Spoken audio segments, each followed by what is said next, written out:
To kick this video off, I'm going to run a quick clip here. Now, before I run this clip, I have to warn you, viewer discretion is advised. The kind of violence and abuse we are about to witness may be disturbing for some viewers, it may even get this video stricken from YouTube, so this is your warning. Okay, brace yourselves. Run the clip. Chemistry, it's Zion. He goes quickly with it against Thompson. Fouled, counted, and one! Zion with the flicks! So, you catch him, he's individually moving to the strong hand, physically overpowering a guy who's pretty big and good individually. Look at Tristan Thompson. I mean, I said it, Mark. There's only one body that ever starts to move, and it's never Zion's. He's bludgeoned. Punishing you. My goodness.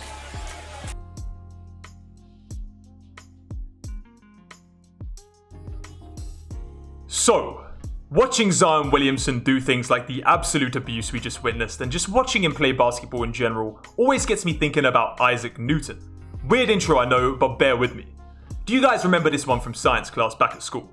F equals ma, or force equals mass times acceleration. Newton's second law. Now, this Isaac Newton fellow was a bloody clever dude, but this is actually a super simple equation. The heavier an object is and the faster it is moving, the more force it exerts on another object. Logical, right?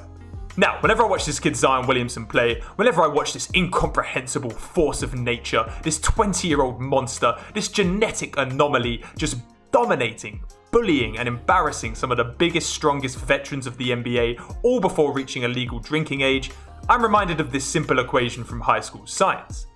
Now, Zion's brilliance goes way beyond the simple F equals ma equation. The kid can handle the ball, run pick and roll, pass, he's smart and he thinks the game well, but a lot of players can handle, pass and play smart, and they're seen as good NBA players. Zion, however, is on track to become a great, elite NBA player. And this F equals ma equation is the simple yet crucial thing that makes him great and not just good. To put this simply, a human being who weighs 285 pounds or 129 kgs for you Europeans out there should not be able to move even close to as quickly or explosively as Zion can. It genuinely doesn't make any sense. And it is this simple truth that makes him unstoppable.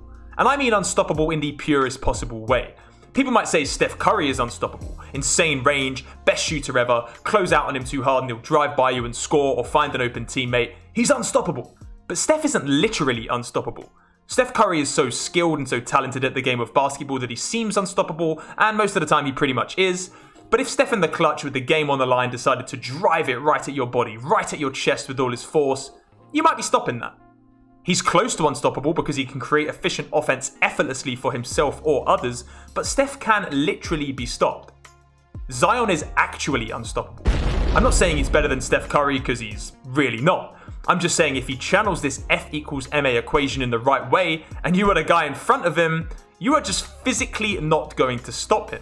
He can just push his way wherever he wants, like a playground bully, like a 6'6" Shaq. Now that to me is the pure, legitimate meaning of unstoppable. This young fella is built like a cannonball. I mean, it seriously looks like someone inserted a cannonball into each of his shoulders. It's impressive. But it does not suggest speed, or nuance, or agility, or control. It suggests just brute force, power, and strength. The only time a cannonball in real life can ever move at speed is when it's shot out of a cannon. After that, it's just a big, heavy ball that's hard to move anywhere. This is what is so crazy. Zion doesn't actually have a cannon he can use to shoot himself all over the court. Instead, he just has the kind of genetics that make me doubt he's actually a human being. My money's on either him being an alien, or a monster from Space Jam, or even him being built in a laboratory somewhere by the US military as a future weapon of mass destruction. His legs are cannons. His whole body is a cannon. He moves at a speed that suggests he is a built-in engine, propelling his heavy body all over the floor. It's like nothing I've ever seen before. All that mass accelerating at that pace, that quick first step, that drop of the shoulder, it generates too much force. And it's kind of that simple. But it's also kind of not that simple. Zion is more than just a brute and a bully. If all this unstoppable power was just thrown around chaotically with no real thought, like a rogue bull in a china shop, it wouldn't be as effective. If he just wildly straight line drove to the rim every time with full force and no real idea of where he was going, he'd be predictable, get called for offensive foul after offensive foul, and probably hurt his team. Yes, he generates more force than arguably any player in NBA history, but he's also smart. He knows how and where to direct all that force. He understands the geometry of the court, has an eye for angles, and knows how to just drop his shoulder, find a driving lane, and move not only with speed, but with agility, body control, and savvy to get to the right spots. He's also great at adjusting in midair, finishing at interesting angles to evade the taller and longer defenders, and has the hang time for some clever midair acrobatics. Brains and brawn, man, it's the dream combo. But the final key to this dude, the final infinity stone that unlocks this behemoth's true power, the final Zion Williamson cheat code is the fact that he's short. Now, he isn't short compared to you and I, he's a couple of inches taller than I am actually, but he is short for an NBA big man at only 6'6", given most guys who guard him are between 6'9" and 7 feet tall. Now, you might already be typing in the comments, hang on mate, how has being undersized ever been an advantage in pro basketball? It's a tall man's game. I get that, I really do.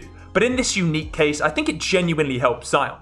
It gives him a far lower center of gravity than his opponents, so when he drops that shoulder, gets low, takes one bounce and explodes to the rim, he can move in a far more compact and efficient way. There's no long gangly limbs flying around, no loss of balance caused by trying to move a lanky 7-foot body at that kind of speed and force, just compact, efficient, coordinated and balanced movement of an unstoppable force. This balance and control is so important.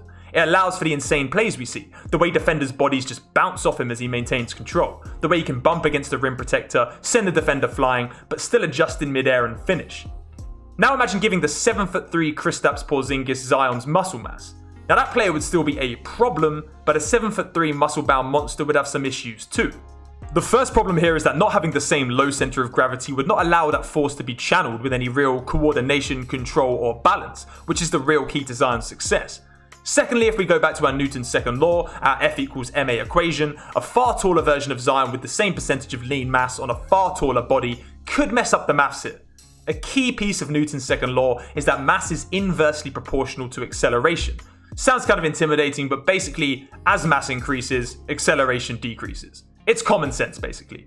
Bigger, heavier things accelerate slower, smaller, lighter things accelerate quicker.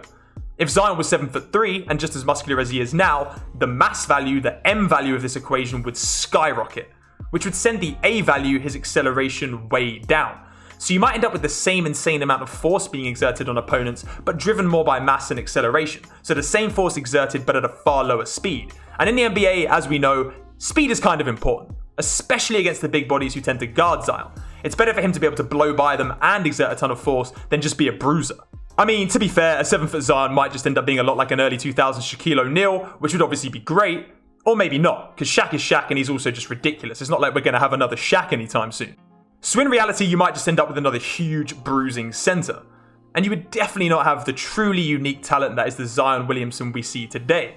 So, to summarize this freak of nature, he's basically looking like an evolution of Charles Barkley, but with some Shaq thrown in there too. Among other skills, he's undersized and worryingly heavy, but still insanely athletic like Barkley, and a physically overpowering, dominant bully like Shaq. Now that is truly scary, and I for one cannot wait to see how this kid continues to develop and continues to use Newton's second law and his big old brain to dominate the NBA. So that, my friends, is a wrap, but that is the video. I had to sit down and try and figure this kid out today because quite honestly, he is just unbelievable. I hope you guys enjoyed watching this video as much as I did making it. Please drop a comment below, let me know your thoughts on this ridiculous human being. Please also remember to drop a like and subscribe to the channel if you're new. It really helps the channel grow. And until the next video, goodbye.